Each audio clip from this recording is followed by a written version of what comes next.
Hey guys, welcome back. So today we're going to be testing a new batch.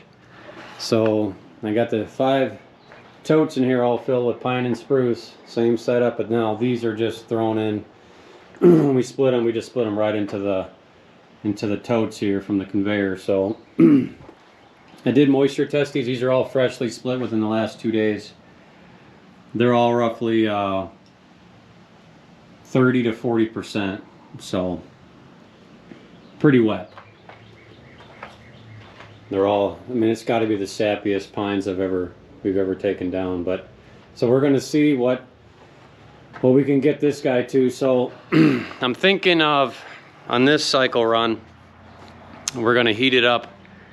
I want to do about 115, maybe 120. I'm going to do that for sure for a full 24 hours. To get as much moisture out as we can within 24 hours at that temp. See what the humidity's at. I'm assuming it's probably going to be, I don't know, it's either going to be pretty low after 24 hours or it's going to be pretty high still. And if it's still pretty high, I may let it go another 12 hours and see what we can get it down to. And then I'll do a heat cycle to bake some of the water out. Bring it back down a little bit. Let's get the moisture out as much as we can. See where we're at there. I mean, since this is softwood, pine and spruce, it should wick the water away a lot easier than oak or, you know, a harder hardwood. So that's kind of my thought process. So I'm gonna do, like I said, a full day at 115, get as much moisture out as we can, see where it's at, heat cycle, bring it down, moisture test, and then maybe another heat cycle. I want to see if we can get the moisture down as low as possible and then crank it, because I want to be able to get over 150. So I know the lower the moisture, the better it should be. So we'll see. I mean, I think we can get it above 150. Not sure. I mean, I think so.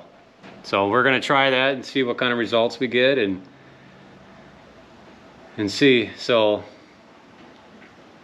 yeah, I'm about to close her up and start the test, and time will tell, I suppose. I mean, I like to be able to get it up as fast as we can, but for now we're going to just get as much moisture out as we can at the lower temp and then crank it and kind of go up and down to get the wood to wick away. The drier it is, the better. So, but I want to be able to pull that wood out and it be bone dry, so I want to try to optimize this test. Shouldn't have to adjust anything like I did on the previous test. Shut it down, open it up, do this and that.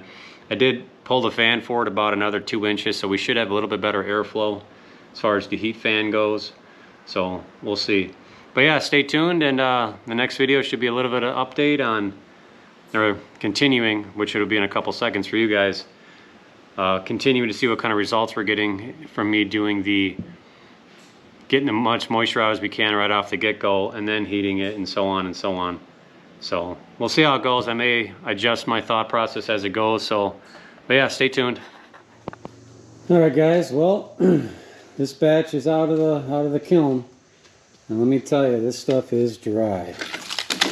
I mean, this absolutely weighs nothing. I mean, it's hard to tell, but there's nothing to them. Completely dry. So, and let me tell you how we got there. So I kind of did the test a little bit different than what I originally thought I was going to do. I told myself I wasn't going to improvise, but I did. And that's to be expected. I mean, I get antsy, but so I charted it all, so I got it. So I pulled it out this morning. So this is 7 days later. And I split, I don't know, I'd say about 10 pieces. About 5 pieces from each tote is roughly what I did. Or 2 pieces from each tote. Bottom, top, split them.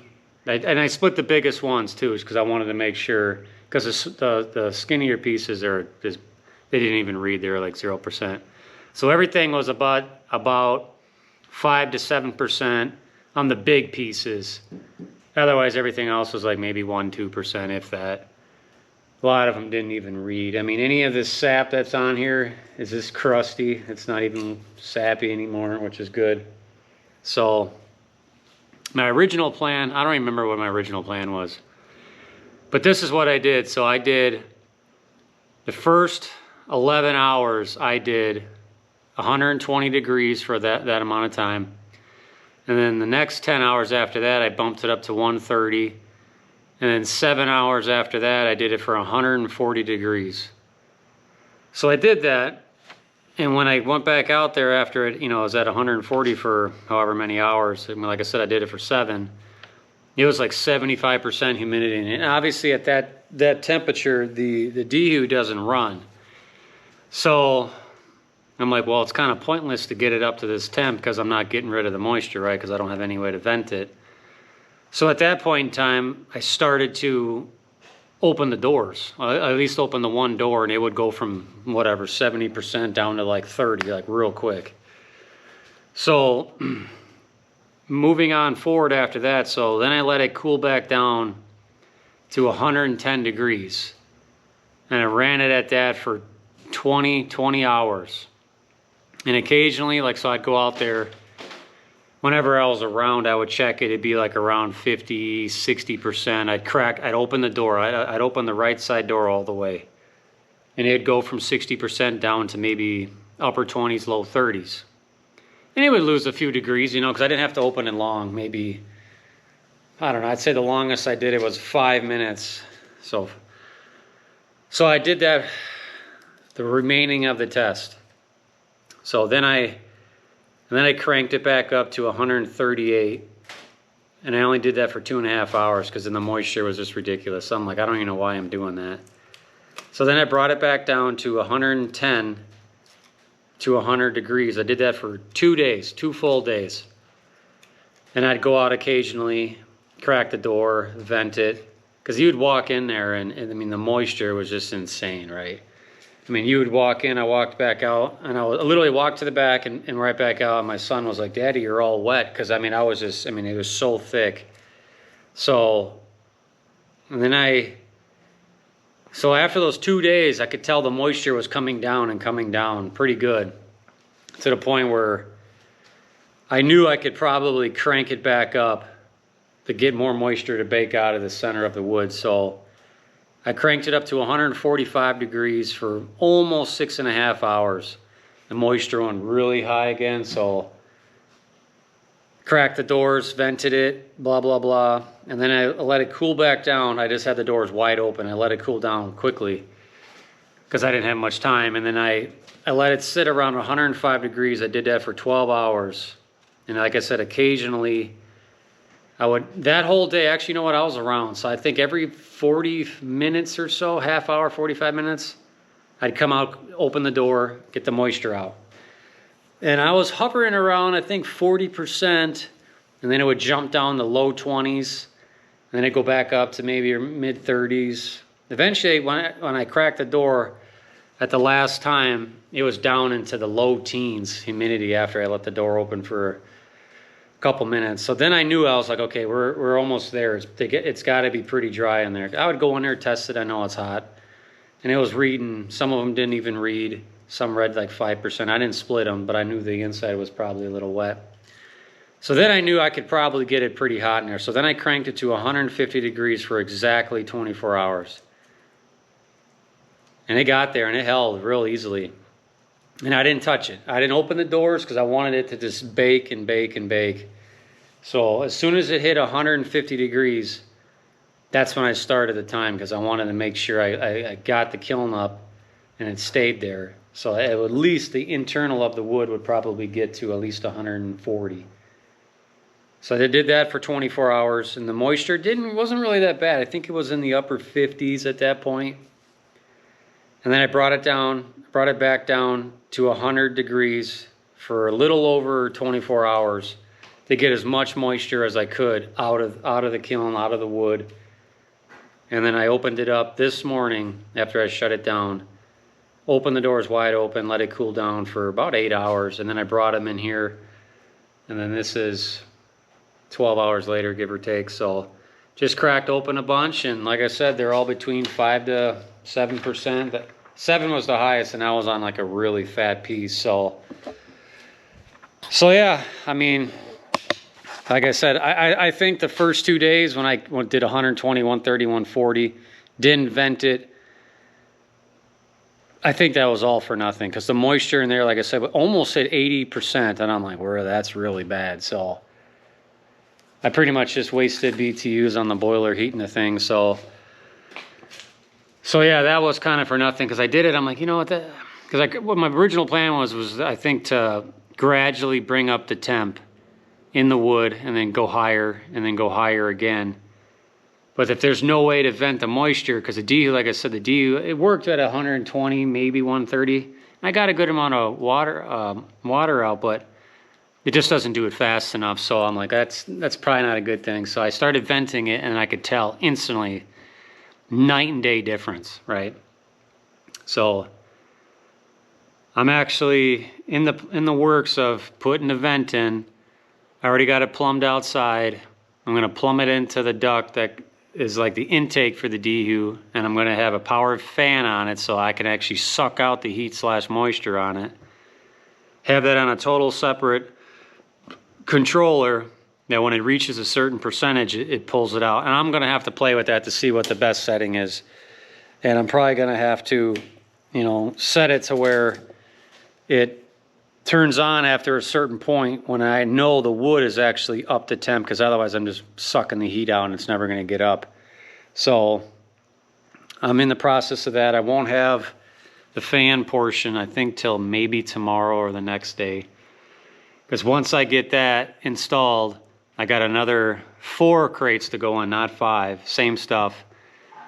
And I'm going to attempt to do a similar test but different. I'm going to try to do it where I'm going to vent it the whole time. I mean, I don't even know if I'm going to run the DHU. I think the only time I'm going to use the DHU is the last 24 hours, just to get whatever moisture I can out of it, because that really dries it. I mean, this stuff on the exterior is bone dry. So what I did was, after I split a couple, I took a piece about, it's hard to tell, but about this size, took one of those, you know, little butane little lighters that you would light a piece of paper in a fire, held it up to it for about 3 seconds, and it caught on fire. I'm like, well, okay, it's really dry, right? So yeah, I think that's what I'm going to do on the new test. Once I got everything up and running, I'm going to heat it to a certain degree, and then I'm going to increasingly increase the heat, because obviously I can totally tell if the moisture is a lot lower in the kiln, I can get it a lot hotter, a lot faster, a lot easier. So that's why I didn't try to get it to 150 till like literally when I knew the wood was pretty dry. So I think on the new test, I mean, I don't know. I'm curious to see what your guys' thoughts are and what you think I should do now that I'm going to be venting the moisture in the heat on it. And it's going to be regulated, so it's not going to be a non-stop vent. I mean, some of it may, no, because I got a bypass in there, so it won't even vent. So I'm curious to see what you guys think, because I'm going to have it on a controller when it's at a certain percentage that it's going to suck the moisture air out of there when it hits a certain percentage. What you think I should set it at, and how I should do it. You know, should I have it at 120 degrees for a day with, you know, with venting, and then crank it to 130, 140, 150? Because the goal is to get it driest the fastest, right? I mean, I could talk about the wood consumption. It's actually, I mean, I'm still burning in the summer, right, to heat our hot water, which is virtually, I don't know. You know, a tote like this would last me probably, I don't know, 3-4 weeks, because I probably use 5 sticks a day, maybe. So in the boiler, I probably, while running the kiln,